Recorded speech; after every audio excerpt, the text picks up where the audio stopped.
Okay, so let's finish discussing Thomas. But let's discuss the things about Thomas that are a little bit harder to spot. Something that triggered me was when he came to talk to Katie and acknowledge the situation. When he showed up, she was visibly upset. And instead of mirroring her body language or acknowledging her emotions, he just pretended like she wasn't angry at all. Hey, what's up? Blah, blah, blah. Love, love, love. He just ignored it completely.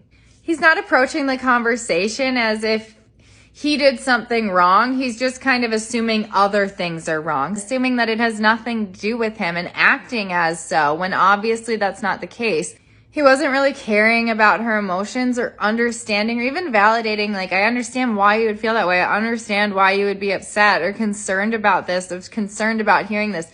None of that. All it was lawyer talk, politician talk, trying to explain himself and get her to feel something else, get her to think something else. He spends no time validating what she already feels. He continued to love bomb her, which puts her in a position where it's uncomfortable to be angry. Have you ever been with a narcissist where you're angry, but then because they're being so kind, you feel like you're out of line arguing? They make it uncomfortable for you to argue or to have the feeling, to have the anger that you're having, and it's emotionally confusing. Between all the love bombing making it uncomfortable for her, he begins to victimize himself.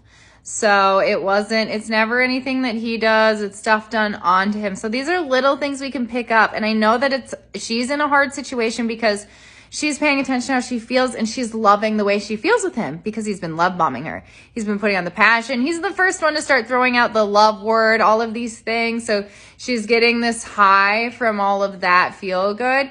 But if you listen to what he's saying, he's not acknowledging how she feels. He's not acknowledging the things that she's saying. He's using a lot of love bombing. He's the victim.